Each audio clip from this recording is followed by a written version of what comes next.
2600여 년 전 고타마 시타르타의 깨달음으로 탄생한 불교. 인도에서 시작된 불교는 실크로드를 따라 바닷길을 따라 세계로 뻗어나가 세계인의 종교가 됐습니다. 모든 형성된 것은 변하기 마련이며 고통이다. 그리고 나라고 여길 만한 것은 없다는 혁명에 가까운 사상은 세계인의 마음을 흔들었고, 부처님이 말씀하신 괴로움에서 벗어나는 방법은 전 세계 많은 이들이 선택한 삶의 방식이 됐습니다. 진리를 깨친 성인, 붓다의 가르침이 만든 거룩한 파도, 깨달음의 땅 인도에서 청교도의 나라 미국까지 국경, 인종, 종교를 넘어 불교가 꽃피워온 사상과 문화를 지금 만나봅니다.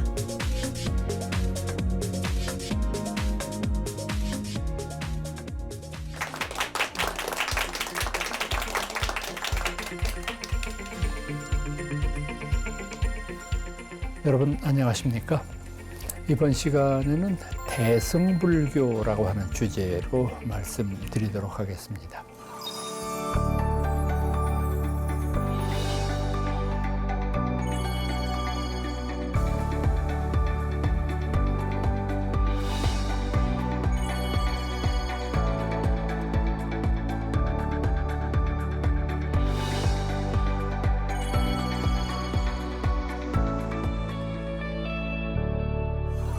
대승, 인도말로는 마하야나라고 쓰는데, 마하라고 하는 뜻이 크다, 위대하다 이런 의미이고, 야나라고 하는 것이 수레라는 뜻이기 때문에 마하야나, 크고 위대한 수레 이런 뜻이 되겠죠.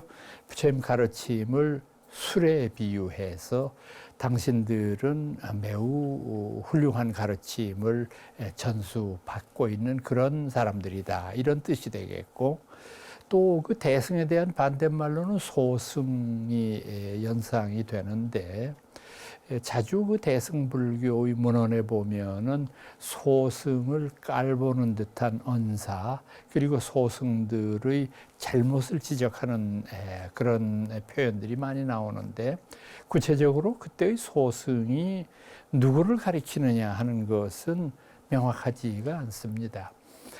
우선 우리가 이해해야 될 부분은 뭐냐 하면, 부처님이 열반하시고 난 다음에 우리 불교 교단이 아주 신속하고 격렬하게 교단의 분열이 일어났다고 하는 점입니다. 그래서 부처님 열반하시고 200여 년 만에 무려 20개 정도의 불교파가 생겼다 이렇게 기록들을 하고 있는데, 그러면은 왜 이렇게 불교 교단이 쉽게 분열했을까 하는 문제도 우리가 생각해 보지 않을 수가 없는데, 우선 가장 큰 이유는 교통 문제였으리라고 생각합니다. 즉 부처님께서 우리 곁에 계실 때에는 그 교화 영역이 남북으로 따져서는 그저 불과 한 500리 정도, 동서가 그거보다는 조금 길어서 한 1000리 정도 되는데, 그 지역이 불교 영향권 속에 있는 인도의 지역이었는데, 부처님께서 열반하시고 난 다음에 불교가 급속도로 해외로 전파가 되지 않습니까? 그래서 불교의 해외 전파가 이루어지게 되면서 동남아시아 일대가 전부 불교 문화권으로 이루어지고, 또 북쪽으로도 마찬가지입니다. 북쪽으로도 지금 우리가 보는 이제 그 네팔을 통과해서 아프가니스탄, 그리고 더 발길을 넘어서 중동 지역, 지중해 연근까지도 불교가 발전하게 되거든요. 이렇게 되다가 보니까 중앙에 어떤 통제기구가 없는 상황에서 불교가 이렇게 멀리 펼쳐지게 되니까, 당장에는 뭐 별 문제가 없겠지만 몇십 년, 몇백 년이 지나게 되면 언어가 다르고 풍습이 다른 나라의 지역에서 전혀 다른 어떤 형태의 불교가 나타날 수밖에 없다. 그러니까 교통 문제가 제일 큰 문제였을 것이고, 또 다른 하나를 들려고 하면은 역시 교단 분열의 가장 큰 원인은 계율에 대한 해석 문제일 거라고 보고 있어요. 그러니까 부처님이 계실 때는 역시 문제가 안 됐던 것이 어려운 상황이 발생하면 석가모니한테 가서 물어보면 되잖아요. 이럴 경우에 어떻게 하면 좋습니까? 그런데 이분이 지금 안 계신단 말이에요. 그러니까 이 똑같은 이제 그 사항을 놓고 해석하는 사람의 입장에 따라서 달리 해석될 수가 있잖아요. 예를 들어서 불교의 계명 중에 오후 불식계라는 게 있습니다. 오후에는 공양을 하지 않는다. 하루 두 끼만 자시는 걸로 이렇게 돼 있는데 오후라고 하는 개념이 문제가 됩니다. 오후라는 거는 12시 이후 아니겠어요? 그런데 혹시 사람이 바쁜 일이 생기고 막 급하게 움직이다가 보면은 1, 2분 정도 좀 늦을 수도 있지 않냐. 그러니까 원문은 어떻게 되어 있느냐 하면 해시계에 손가락 3개, 그러니까 12시 3분입니다. 12시 3분까지는 먹을 수 있도록 하자. 그러니까 또 한쪽에서는 그건 안 된다. 왜? 얼핏 보면은 굉장히 고지식한 것 같지만 3분은 되는데 4분은 안 될 이유가 없잖아요. 4분은 되는데 5분 안 될 이유가 없잖아요. 이렇게 되다가 보면 원칙이 한번 무너지게 되면 다 무너지게 되니까 조금 불편하더라도 그냥 지키자. 이런 파가 생기고 아니다. 규율이라고 하는 것은 경우와 형편에 따라서 조금씩 바뀌어야 되는 거 아니냐. 이렇게 다투다가 파가 그냥 갈라지게 되는 경우도 있고요. 또는 부처님 당시에는 이 화폐라는 게 없었어요. 그러니까 그때는 물물교환을 할 수밖에 없는 상황인데 부처님이 열반하신 이후에는 화폐가 생겼어요. 그 화폐를 가지고 물건을 팔고 살 수 있게 되는데 여기에 우리 불교가 저촉되는 법이 뭐냐 하면 무소유기예요. 아무것도 가져서는 안 되는데 비구들이 아무것도 가져서 안 되는 것을 고집하면은 돈도 가져서는 안 되잖아요. 그러면은 이를테면 우리가 여행을 가다가 나룻배를 타고 저쪽으로 건너가야 될 형편이 생겼을 때 스님네들은 돈이 없으니까 그럼 배를 탈 수가 없어요. 그럼 헤엄쳐서 가야 된다는 얘기잖아요. 또 육지를 여행할 때도 다른 사람들은 마차 같은 것이 있고 그걸 돈을 내고 편안하게 갈 수 있는데 스님들은 뛰어야 되잖아. 돈이 없으니까. 그럼 이건 말이 안 되지 않느냐. 그렇게 됐을 때 문제가 또 있어요. 그럼 돈을 얼마를 가질 수 있도록 하느냐. 이게 사회에 따라서 다 다를 거 아니에요. 이를테면 요즘 우리가 사는 시대를 생각을 했을 때 스님들이 가질 수 있는 돈을 100만 원으로 결정하냐, 50만 원으로 결정하냐. 이게 100만 원이면 왜 100만 원이냐, 50만 원이면 왜 50만 원. 그게 전부 단서가 있어야 되니까 이게 복잡해요, 문제가. 그래서 이런 문제를 가지고 또 서로 간에 의견이 대립될 수가 있으니까 갈라지는 경우가 있었을 것이다. 그래서 굉장히 많은 불교 분파가 생기게 되는데, 자, 불교의 파가 여럿으로 갈리게 되면 어떻게 되느냐. 각자가 자신의 입장에서 자신들이 정론이고 자신 이외의 다른 부파는 정론이 아니라고 주장할 수밖에 없잖아요. 그러니까 자신들이 부처님이 가르치신 가르침을 유리하게 해석해서 논서들을 만들어내기 시작하는 거예요. 그 상대편의 입장에서 봤을 때는 말도 안 되는 걸 저 사람들이 만든다 하니까 그분들도 또 만들 수밖에 없잖아요. 당시 교육의 기회가 일반화되어 있지 못하던 상황 아니에요. 글을 읽고 보고 쓸 수 있는 사람들은 스님들밖에 없는데 스님들이 이 소중한 지식을 많은 다른 중생들을 위해서 가르쳐야 되는데도 불구하고 자신들끼리 싸움하는 데만 쓰고 있잖아요, 지금. 이걸 다 해서 이러이러한 전거를 다 대고 부처님이 이렇게 말씀하신 것이 이런 의미이기 때문에 결국 내가 주장하는 이것은 맞다. 이렇게 얘기하다가 보니까 완전히 불교가 산중불교가 되고 그리고 학술적인 것만을 강조하는 공부 굉장히 많이 한 큰 스님들이 그런 논쟁을 일삼으니까 참 이것이 대승불교도들의 입장에서 봤을 때에는 참 못마땅해요. 부처님이 무엇 때문에 우리 곁에 오셨고 불교를 창시했을까? 두말할 나위도 없이 중생을 위해서 오신 거 아니냐. 근데 지금 교단에서 하고 있는 행위들을 보면 중생을 위한 것이 아니라 자기 자신을 위해서 공부하고 있어. 그러니까 이게 무슨 불교냐. 이런 불만이 팽배해질 수밖에 없고. 그래서 아마 그런 기성교단 가운데에서 잘못된 행각을 벌이고 있는 분들을 소승이라고 가리키지 않았나, 이렇게 짐작을 해볼 뿐입니다. 다만 이 기회에 여러분들이 꼭 한 가지 기억하셔야 될 것은 뭐냐 하면, 우리나라 사람들이 동남아시아의 불교를 소승불교라고 부르는 분들이 있는데 그건 아주 망발이에요. 말도 안 되는 소리예요. 아니, 어떤 사람이 자신이 믿는 불교는 작고 열등하고 남의 나라에서 믿는 건 크고 훌륭하고 이렇게 말하는 사람들이 어디 있겠어요. 그러니까 그것은 아주 잘못된 표현이고, 우리는 점잖은 표현이 있잖아요. 동남아시아 쪽의 불교는 장로불교라고 불러드리는 것이 맞습니다. 장로, 큰 스님을 가리키는 말이거든요. 그래서 이분들은 우리 서가모니 부처님께서 정한 그 법을 아주 잘 지키고 계시고 또 그 가르침을 온전하는 훌륭한 분들이다 해서 테라바다 부디즘, 아주 장로불교라고 불러드려야지 이걸 소승이라고 부르는 건 아주 잘못된 표현이라는 말씀을 드립니다. 자, 그러면 이 대승불교가 언제 어디서 누구에 의해서 주도되었는가? 참 저희들이 이 문제는 간단하게 그 대답해 드릴 수가 없을 정도로 복잡한 문제가 있어요. 왜 그러냐면은 불교의 창시는 서가모니 부처님이라고 하는 인물이 뚜렷하게 등장을 하잖아요.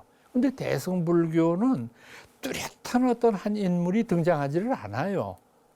그렇기 때문에 연대에도 혼동이 있어요. 어떤 학자들은 기원전 3세기가 되면 이미 대승불교가 싹트기 시작했다, 이렇게 주장하는 분들도 있고, 아니다, 기원 전후다, 이런 분들도 있고, 또 어떤 분들은 아니다, 용수보살 등장 이후다, 이렇게 말하는 분들도 있고. 그래서 정확하게 어떤 게 옳은지를 모르겠는데, 한 가지 확실한 점은 뭐냐면 대승불교의 발원지, 진원지는 남부인도였다. 그건 분명한 사실이에요. 그러니까 부처님이 태어난 데는 인도의 중북부 지역 아닙니까? 그러니까 중북부 지역에서 태어난 불교가 서서히 남쪽으로까지 전파된 데 반해서 대승불교의 움직임은 오히려 역으로 남쪽에서부터 시작해서 북으로 서서히 올라온 것으로 볼 수 있습니다. 그럼 왜 남부 지역이 대승불교의 진원지가 됐을까?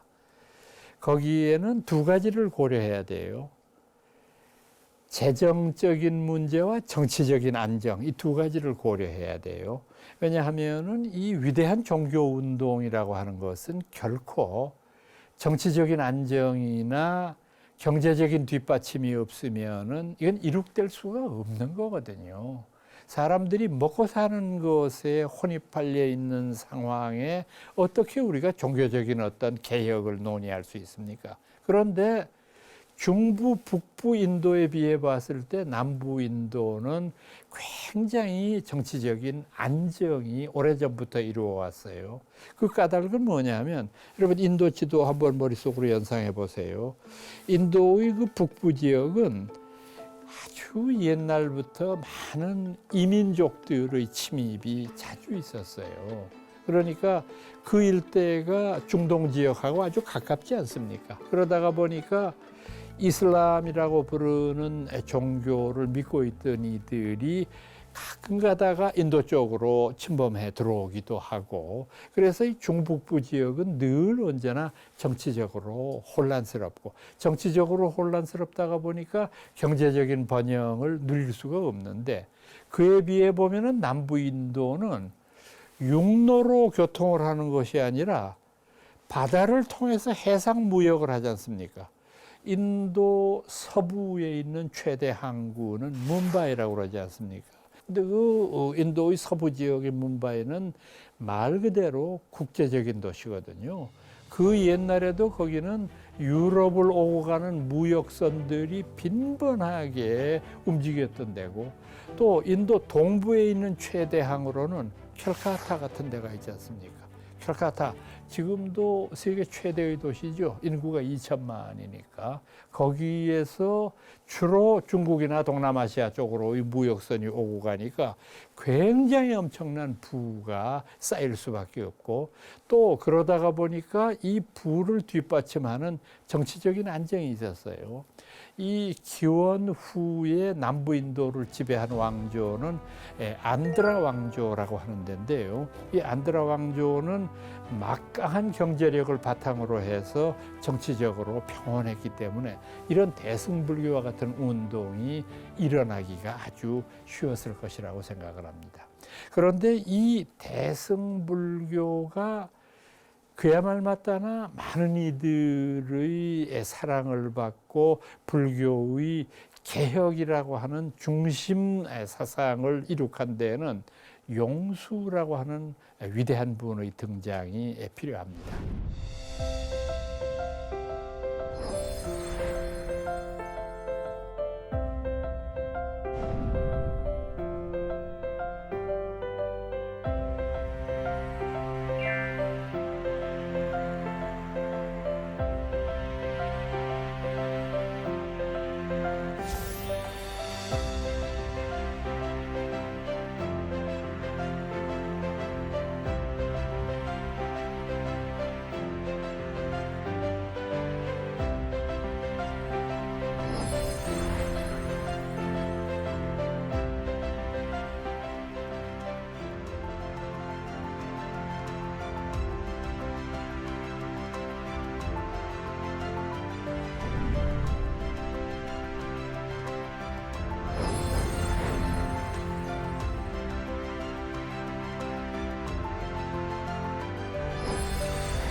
지금 이 용수보살이라고 하는 분은 인도 이름으로 나가르주나라고 부르는 분인데, 연대가 정확하지 않은데 기원 후 150년경에서 기원 후 250년경 사이, 이 사이에 활약했던 분이고, 이분은 남부인도 출신입니다. 원래는 이분이 장로불교 쪽의 교학을 열심히 공부하다가 참 마음속으로 느껴지는 바가 있어서 대승불교로 전환하는 그런 그 위대한 분인데, 이 용수보살을 저희 그 불교 문화권에서는 뭐라고 높여 부르느냐 하면은 팔종의 조사다 그래요. 무슨 뜻이냐 하면 불교 종파가 여럿 있는데 그중에 8종파를 실제적으로 일으킨 인물이 바로 이 용수보살이다, 이렇게 설명을 하고 있습니다. 이분의 고향이라고 믿어지는 남부의 나가르주나 콘다의 모습입니다. 그래서 이곳에서부터 태어나셔서 대승불교를 일으키기 위해서 참 큰 힘을 뿌린 그런 분이다라고 생각을 할 수 있는데, 이분의 가르침의 핵심은 뭐냐 하면 금강경이나 반야심경 같은 데에서 강조하고 있는 공이라고 부르는 사상입니다. 여러분 이제 이 부분 잘 이해를 하셔야 돼요. 반야공이라고 하는 것의 의미를. 왜 그러냐 하면은 대부분이 용수보살이 말씀하신 이 공이라고 하는 것을 허무로 해석을 하거든요. 허무하다, 아무것도 없는 것이다. 물론 표면적으로 이렇게 보면은 그 말씀이 맞는 듯이 보이기도 해요. 용수보살은 공을 말씀하실 때 삼공을 말하거든요. 공이 3가지가 있다. 첫 번째는 뭐냐? 아공. 나라고 부르는 존재는 영원할 수 없다. 그렇지 않습니까? 우리가 영원히 살 수는 없어요. 그런데 이 세상의 모든 존재가 그래요. 나만 그런 게 아니라. 그거 법공입니다. 나 이외의 삼라만상이 전부 영원할 수 없는 것이다. 그런데 이렇게 여러분들이 설명을 들으시다가 보니까 말은 맞는데 아 진짜 허무하네. 내가 이렇게 공인데 공부는 해서 뭐하고 내가 결혼을 해서 뭐하냐 공인데 이런 생각에 빠져들 수 있잖아요. 지금 그 부분은 여러분들이 공은 공하지 않다고 생각하셨기 때문에 그렇게 생각하는 거예요. 그래서 이 양반은 세 번째로 말씀하신 게 공공. 공도 또한 공이다. 자, 한번 생각해 보세요. 모든 것이 만약에 허무하다고 한다면 허무하다는 우리의 생각도 허무해야 되잖아요. 근데 우리는 모든 게 허무하다고 생각하면서 그 허무하다는 생각은 허무하지 않다고 생각하면서 모든 것이 무라고 생각을 하는 거죠. 이건 잘못된 사고방식이다. 그러니까 공공이라고 하는 삼공까지 설명을 하게 되는 것에 용수보살의 공에 대한 진면모가 드러나는데 우선 여러분들이 단적으로 공을 허무한 것으로 해석할 수 없는 이유가 뭐냐면 지금 설명해 드린 대로 아무것도 없는 거라고 한다면 우리가 없을 무자 쓰면 돼요. 그렇잖아요. 무. 근데 공자 쓰면 그 뜻이 다르다는 말이잖아요. 무하고 공은 다르다는 말이잖아요. 그럼 뭐가 다르냐? 지금 여기서 공이라고 쓴 글자는 인도말의 슈냐따라고 하는 말을 옮겨서 쓴 것인데 슈냐따라고 하는 말의 뜻은 뭐냐 하면 모든 이 세상의 것들은 없어질 수밖에 없는 것이지만 그 소멸이라고 하는 것을 통해서 또 다른 어떤 새로운 이어짐이 있을 수 있다는 것을 내포시키고 있어요. 그래서 저는 이 공이라고 하는 말을 잘 설명하고 있는 우리말이 있다고 생각을 해요. 우리말 중에서 여러분 흔히 쓰는 말이지만 비어있음 이런 말 많이 쓰죠. 그 방 어디 누구 있나? 비어 있는데요. 우리가 흔히 쓰는 말이잖아요. 비었는데 뭐가 있냐고. 근데 우리말에 참 묘미가 있잖아요. 비어 있습니다, 이거. 그래서 저는 그 공이라고 하는 것을 허공과 비슷한 거라고 생각해요. 여러분 생각해 보세요. 허공 눈에 보이지도 않고 만져지지도 않아요. 그럼 허공은 없는 거냐? 그렇지는 않잖아요. 있잖아요, 허공이라는 게. 그러니까 허공이라고 하는 건 분명히 있지만 없잖아요. 전혀 보이지 않는데. 이게 바로 공이라고 하는 거다. 이렇게 여러분들이 이해하시면 좋습니다. 그래서 대승불교 운동의 초기를 진작시킨 인물은 바로 용수보살이다. 그래서 팔종의 조사라고 하는 그 위대한 이분에 대한 수식어는 조금 더 과장이 아니라 조금 심하게 표현하면 서가모니 부처님 이래로 가장 위대한 분은 용수보살이라고 봐도 무방합니다. 지금 말씀드린 그 어려운 작업을 성공적으로 수행했기 때문입니다.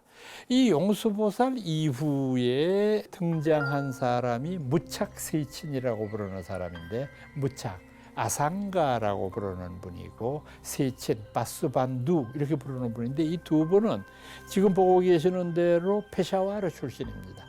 페샤와르는 상당히 북인도에 속해 있거든요. 이 북인도의 페샤와르라고 하는 데가 오늘날은 파키스탄의 영토 속에 있습니다. 옛날에 뭐 인도 대륙 안에 있었겠지만은 그래서 지금 여러분들 보시는 것은 페샤와르 박물관에 소장되어 있는 아름다운 불교 조각품들에 대한 것을 보고 계시는데 얼핏 여러분들 보시기에도 조금 불상인데도 뭔가 좀 이채롭다는 느낌 받지 않으십니까? 이것은 가장 중대한 이유가 뭐냐 하면은 이 일대에 있는 여러 가지의 것들이 거의 대부분 알렉산더 대왕이 이룩해 놓은 히랍 조각의 영향을 받았기 때문에 그렇습니다. 이 알렉산더 대왕이라고 하는 사람은 기원전 4세기경에 마케도니아라고 하는 히랍의 변방 아주 자그마한 나라에서 출현한 분인데 이 사람이 전 유럽을 통일하고 그 여세를 몰아서 중국을 정복하기 위해서 인도의 북부 지역을 침공을 합니다.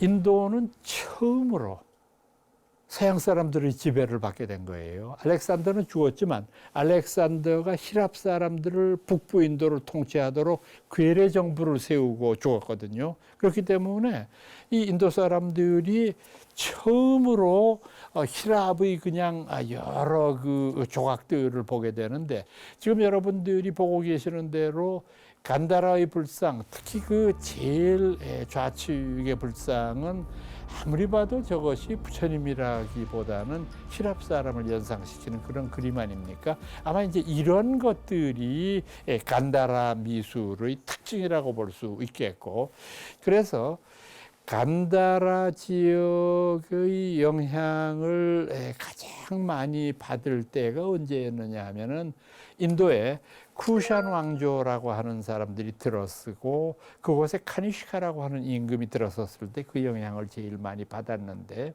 그러니까 이분들은 처음 알렉산더의 후손들의 치하에서 제우스 신상을 보고 비너스 신상을 본 거예요. 참 아름다운 그런 모습들을 보면서 이분들 그런 생각을 했어요. 우리 불교에도 얼마든지 그런 소재가 있을 수 있는데 우리도 그걸 만들어 보면 어떨까? 근데 서가모니 부처님은 인멸하시면서 당신의 얼굴 모습을 그림으로 그리거나 조각으로 만들어서 모시는 것을 금했어요. 그러니까 이분의 깊은 의도는 뭐냐 하면 사람들이 자신의 본래 뜻, 그리고 그 마음, 이것을 이해해야 되는데도 불구하고 형상에만 집착하게 되면 잘못된 방향으로 흐를 수 있다는 판단이었겠죠. 그러다가 보니까 서가모니 부처님이 인멸하시고 200년 동안에 저희 불교에는 전혀 조각도 없었고 그림도 없었고 부처님에 관련된 아무것도 없어요. 아주 고대 조각들을 보면 그래도 뭘 이렇게 조각을 하거나 그림을 그릴 때에 부처님이 등장해야 될 때가 있잖아요. 그때는 이렇게 보면 부처님이 대각을 이루신 장면을 표현하고 싶을 때에는 보리수 나무를 그려놨어요. 그래서 보리수를 이건 부처님의 대각을 의미하는 거다.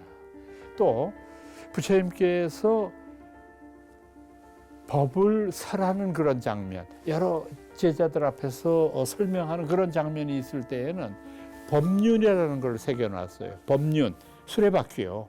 부처님이 진리의 수레바퀴를 굴리셨다 해서 법륜이라고 부르거든요. 그렇게 표현을 했어요.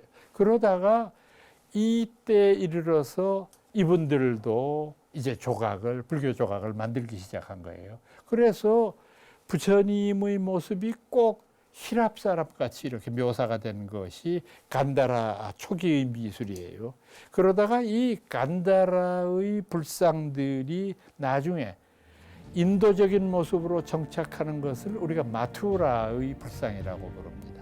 간다라 불상이 인도적인 모습으로 정착하게 되는 거죠. 그러니까 어떻게 되느냐? 알렉산더 대왕의 침공은 인도 사람들의 입장에서 봤을 때는 치욕적인 일이었겠지만은 그것을 통해서 예기치 않았던 동서문화의 교류의 장이 펼쳐지게 되는 것이 바로 그 예라고 볼 수 있습니다. 그 동서문화 교류의 가장 대표적인 예를 밀린다 팡하라고 하는 불경에서 찾아볼 수가 있습니다. 밀린다라고 하는 임금이 팡하라고 하는 건 문답입니다. 묻고 답했다. 그러니까 밀린다 왕의 물음 이런 의미가 되죠. 이제 이것은 그 배경으로 보면은 아까 말씀드렸던 대로 이제 인도의 북부 지역에 히랍의 임금이었던 밀린다라고 하는 사람이 통치를 하고 있는데 이분은 군왕이면서도 굉장히 철학적인 조직력이 뛰어난 분이었던 것 같아요. 그래서 이분과 토론해서 이긴 사람이 없다고 할 정도로 굉장히 토론에 능하고 철학적인 지식에 해박한 사람입니다. 그래서 이분이 불교의 뛰어난 논사들을 다 만나서 서로 이야기를 나눠봤습니다마는 끝내는 불교의 논사들이 굴복할 수밖에 없는 아주 뛰어난 재치와 그런 능력을 가지고 있는 분입니다. 그래서 이분이 호언을 했답니다. 이 넓은 인도 천지에 불교를 대표할 만한 스님이 한 분도 없단 말인가? 내가 묻는 질문에 대답도 제대로 못하는 사람들이 무슨 수도하고 도를 닦는 큰 스님이라고 말할 수 있겠는가. 그래서 인도 불교인들이 굉장히 자존심이 상했을 거 아니에요. 서양 사람한테 이런 모진 소리를 듣고. 그래서 모든 사람들이 나가세나라고 하는 비구 스님을 추천을 했습니다. 그래서 이제 이 밀린다 팡하라는 경전의 첫머리는 뭐냐 하면 밀린다 임금과 나가세나 비구가 처음 만나는 장면입니다. 그 만나는 장면을 아주 장엄하게 표현을 하는데, 먼저 이제 만나야 되기 때문에 만나서 인사를 해야 되지 않아요? 그래서 밀린다 임금이 먼저 물었습니다. 큰 스님, 이름은 무엇입니까? 성함이 어떻게 되시는지요? 나가세나 비구는 이렇게 대답을 합니다. 대왕이시여, 많은 사람들이 저를 가리켜 나가세나라고 부릅니다. 그러나 사실 나가세나라고 불리울 그 아무것도 없습니다. 그 틈을 파고들었어요. 여러분 잘 들으셨죠? 지금 이 비구는 여러 사람 앞에서 거짓말을 하고 있습니다. 자기 입으로 자기는 나가세나라고 불린다고 해놓고 나가세나라고 불리울 아무것도 없다고 합니다. 그러면 지금 내 앞에 있는 자는 누굽니까? 나가세나가 아니면. 그리고 불교인들은 듣자 하니까 나고 죽고 하는 윤회를 되풀이한다고 하는데, 윤회하는 주체는 누구입니까? 이 비구는 거짓말을 하고 있습니다. 그래서 나가세나 비구가 다시 맞받았습니다. 제가 대왕께 다시 여쭤보겠습니다. 대왕님은 저를 만나기 위해서 뭘 타고 오셨습니까? 예, 제가 말이 이끄는 수레를 타고 왔습니다. 그럼 제가 다시 여쭤보겠습니다. 수레의 바퀴가 수레입니까? 아닌데요. 수레의 말을 때리는 채찍이 수레입니까? 아닌데요. 수레를 끄는 말이 수레입니까? 아니죠, 그거는. 제가 물은 것에 전부 아니라고 대답했으니까 수레라는 건 없는 거네요. 그러니까 제가 분명히 말씀드리지만 그 많은 것들이 일시적으로 모여 있을 때 사람들이 수레라고 부릅니다. 근데 영원하지는 않아요. 그것들은 언젠가는 흩어져 버리고 마는 것입니다. 이제 1라운드입니다. 이렇게 해서 이제 시작을 하면서 무려 90여 가지가 넘는 질문과 토론을 통해서 이 밀린다 임금을 교화시키는 장면인데, 참 어떤 것은 2000년 전의 작품이라고는 도저히 믿어지지 않을 정도로 현대적인 감각을 가지고 있는 이런 것을 많이 느끼게 하는 불경이에요. 바로 이제 이와 같은 동서문화의 교류가 펼쳐지게 되는데, 그 다음에 지금 여러분들에게 말씀드리려는 부분은 뭐냐 하면은 이 인도에서 가장 유명했던 불교 대학은 나란다 대학입니다.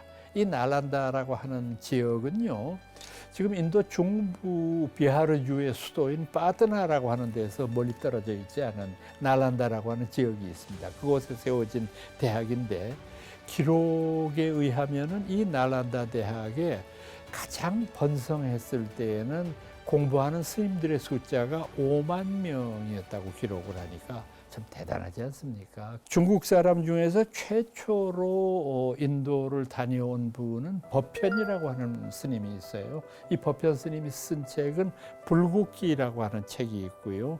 그 다음에 두 번째로 인도 유학을 성공시킨 이가 현장법사입니다. 현장이라고 하는 분이 대당서역기라고 하는 책을 썼고, 아마 현장대사는 여러분들한테 손오공이 선생으로 더 잘 알려져 있을 거예요. 뭐 저팔계하고 뭐 이렇게 하는 아주 이 넌픽션적인 요소가 강하지만은, 그것은 일종의 현장법사가 중국 서안을 출발해서 인도까지 갔던 그런 그 여행기지이고요. 그 다음에 우리 해초 스님의 왕호천축국전 같은 저술은 세 번째의 인도 기행문입니다. 그래서 세계의 대표적인 이제 그 인도 여행기에 우리나라의 해초 스님의 글이 포함이 되어 있는데, 이 해초 스님의 글, 이 왕호천축국전은 불행하게도 이게 발견된 부분이 중국의 서쪽 끝자락인 돈황이라고 하는 데서 발견이 됐군요. 이분의 저술이. 그런데 이걸 발굴한 사람이 영국 탐험대였던 펠리오라고 하는 사람이고, 이 사람이 그것을 영국으로 가지고 가서 그곳에서 전시를 하고 있기 때문에 지금 이 우리나라 스님이 쓴 이 소중한 저술들을 우리가 우리나라로 모셔오지 못하는 그런 안타까움이 있습니다. 그리고 지금 여기에서 구법승들의 경로를 잠깐 이렇게 언급을 했는데, 우리가 주로 이제 출발했던 지역이 옛날엔 장안이라고 불렀죠. 요즘은 쉬안, 서안이라고 부르는 지역입니다. 여기가 우리나라 경주 비슷한 데죠. 당나라의 500년 수도였으니까 이 장안에서 출발을 하게 되면 란쪽, 난주라고 하는 데를 거쳐가지고 하서화랑을 지나고 계속해서 조금 전에 말씀드렸던 돈황에 닿습니다. 여기까지가 중국 영토입니다. 그리고 이 돈황에서부터 다시 서쪽으로 건너가게 되는데, 가장 힘들고 어려운 데가 이 타클라마칸 사막을 건너는 일입니다. 타클라마칸 사막은 현지의 언어로 생자불환, 살아있는 사람은 그 땅에 들어갔다가 돌아오지 못한다라고 하는 그런 악명이 높은 지역인데, 이 타클라마칸을 지나서 타림 분지를 지나고 쿠차를 넘었으면은 카슈가르라고 하는 데 도착하거든요. 이 카슈가르에서부터 다시 타클라마칸이라고 하는 엄청난 그 사막의 뒷자락에 있는 큰 산맥, 그것을 다시 건너야 드디어 인도에 도착하지 않습니까? 그래서 인도에 들어가게 되면 간다라 지역을 거쳐서 페샤와르, 탁실라 이 일대를 거쳐서 다시 이제 이 남쪽으로 내려가서 지금 여러분들한테 말씀드리고 있는 사성지를 지나서 바로 나란다에 도착하게 되는 것이죠. 그래서 이 실크로드의 신라 같은 길에 해초 스님이 걸어가시는데 편도에 3년 반 걸렸습니다. 편도에. 그러니까 왕복 합하면 7년이 걸리신 셈이죠. 인도에서부터 돌아오는 게. 이 많은 분들이 걸어가면서 그곳에서 겪었던 어려움, 그곳에서 만났던 사람들, 그곳에서 만났던 엄청난 변화들, 이런 것들을 다 겪으면서 갔다 왔다 하셨기 때문에 이분들이 겪었던 그 경험은 우리가 뭐로도 바꿀 수가 없는 위대함이 아니겠습니까? 그런데 이 앞서 말씀드렸던 법현 스님부터 시작해서 현장 스님, 우리나라의 해초 스님 이 세 분이 인도로 갔던 가장 큰 목표는 성지순례겠지만은 그 다음 목표는 바로 나란다의 대학에 입학하고 싶었을 거예요. 그래서 나란다 대학에 가기 위해서 그런 엄청난 일들을 자행했던 것이죠.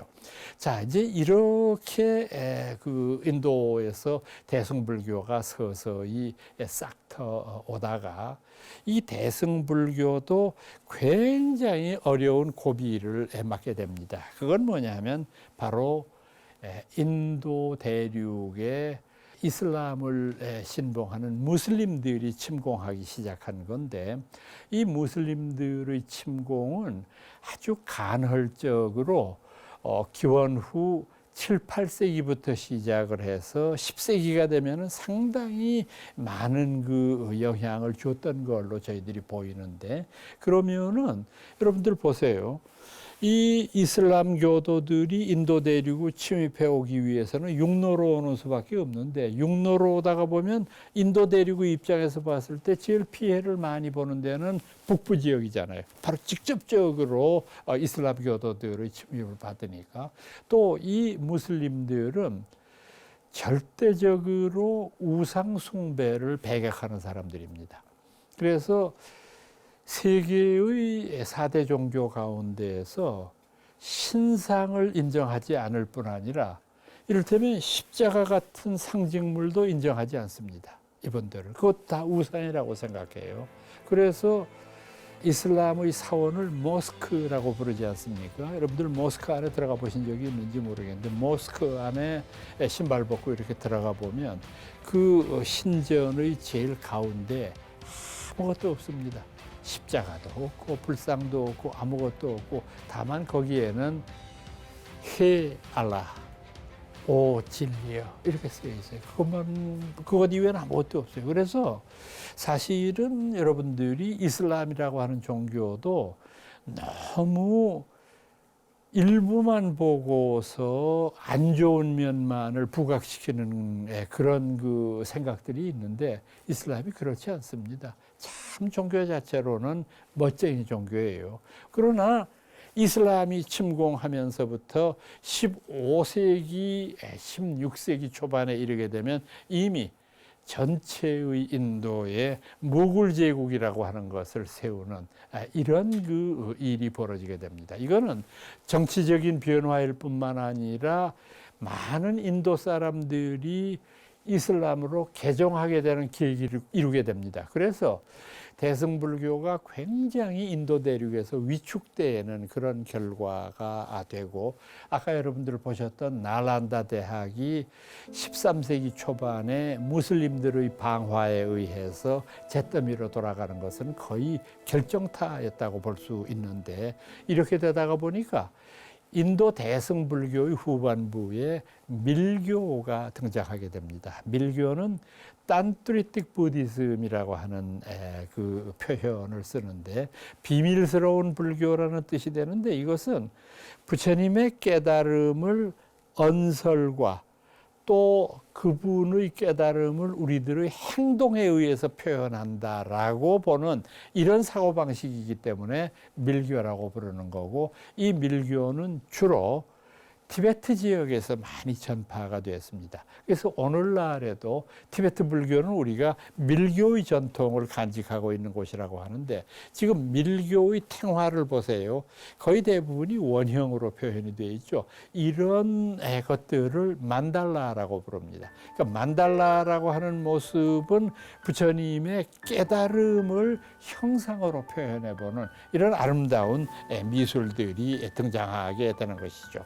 그래서 그 많은 밀교가 펼쳤던 그 본원지가 어디냐 하면 티베트에 있는 포탈라궁이죠. 이 티베트의 라샤라고 하는 데에 있는 그 포탈라궁은 아주 그 높은 산 위에 아름답게 묘사가 되어 있는 데인데 원래 이제 달라이라마 성하도 여기 출신이죠. 이 포탈라에 계시다가 이분이 이제 중국의 압제를 피해 가지고 이제 지금 인도의 다람샤라로 이제 그 옮겨오신 그런 케이스가 되는데 이분이 지금 달라이라마 존자모 다 아시는 분들이 많으시고 어떤 의미로 보면은 굉장히 그 현대의 불교를 대표할 수 있을 정도로 좀 속된 표현으로 하면 이 어른은 불교계의 스타입니다. 완전히 그냥 뭐 모든 사람들의 존경을 모으고 있는 분인데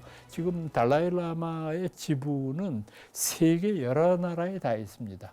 미국에는 2군데나 있고요. 일본에도 있고 타이완, 대만에도 있고 독일, 스웨덴 거기 전부 달라이라마의 지부가 있을 정도로 세계적인 그런 이 지명을 가지고 있고 자 이제 이렇게 해서 서서히 인도의 불교가 몰락하게 되는데 저는 그 인도 불교의 몰락에 대해서 여러 불교학자들의 견해가 있지만은 일본의 위대한 불교학자였던 나카무라 하지메라고 하는 사람의 표현이 제일 적합하다고 생각을 합니다.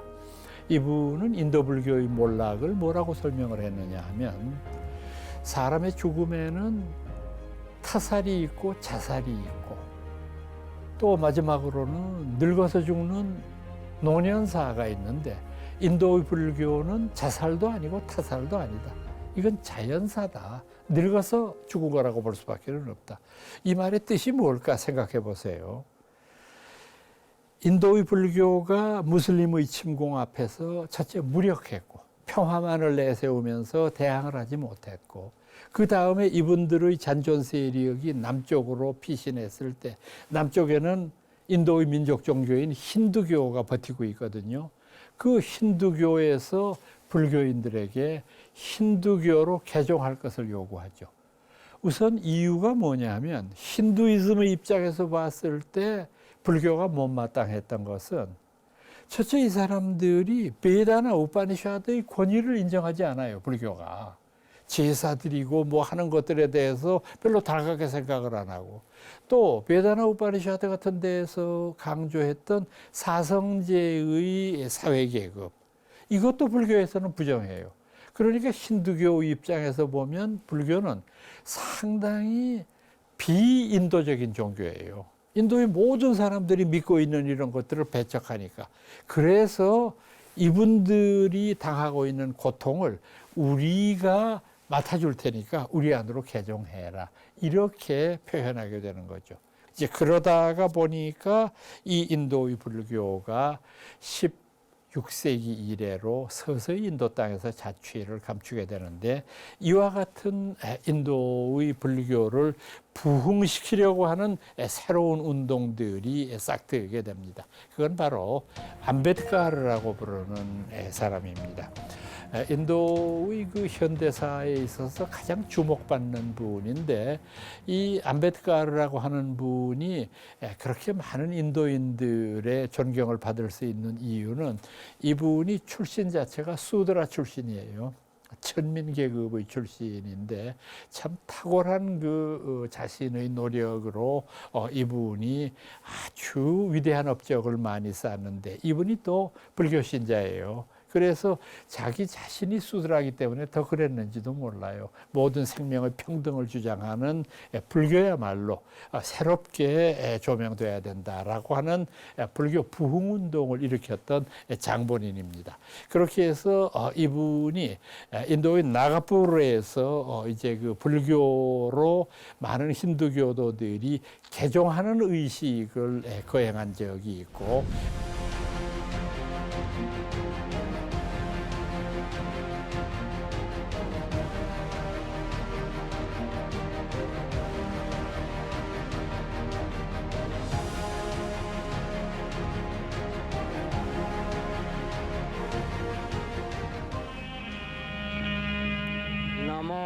Tassa bhagavato arahato samma sambuddhassa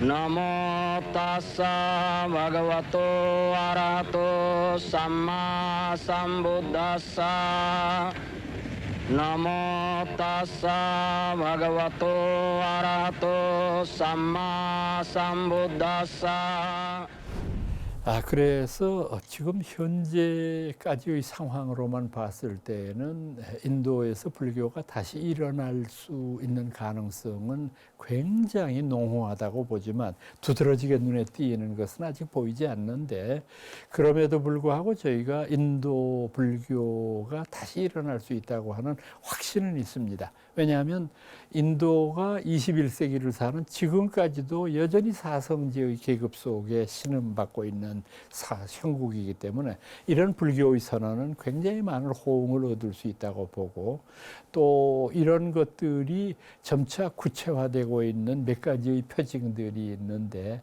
우선 아까 말씀드렸던 나란다라고 하는 곳에 나란다 국제대학을 지금 세우려고 인도 사람들이 노력을 하고 있습니다. 그래서 이분들은 저희들한테는 어떻게 표현하느냐 하면 그 옛날 당신네 나라의 고승들이 우리 인도에 와서 불교를 배워갔다고 하면 지금은 역전이 되어서 우리가 오히려 당신들로부터 불교를 배워야 할 때가 되었다. 그러니까 국제불교학대학을 세우니까 당신들이 여기에서 일본 정부에게는 일본 불교학과, 저희들한테는 한국 불교학과, 또 중국에는 중국 불교학과 이렇게 만들어서 당신들이 교수를 파견해서 여기서 이런 새로운 불교의 움직임들을 주도해 달라라고 하는 그런 청이 있을 정도로 적극적입니다. 지방자치의 그 관리들도 그렇고 많은 그 영향력 있는 분들이 불교라고 하는 위대한 종교의 부흥을 기대하고 있는 분위기입니다. 아마 이러다가 보니까 조만간에 얼마 지나지 않아서 이 사라졌던 인도의 불교가 다시 소생하고 싹을 움트는 그런 계기가 마련될 거라고 생각합니다. 오늘은 여러분들께 인도 불교 가운데에서 특히 대승불교를 중심으로 해서 인도 불교의 멸망까지 말씀을 드렸습니다. 여러분 끝까지 경청해 주셔서 무척 고맙습니다. 다시 다음 기회에 뵙도록 하겠습니다. 여러분 안녕히 계십시오.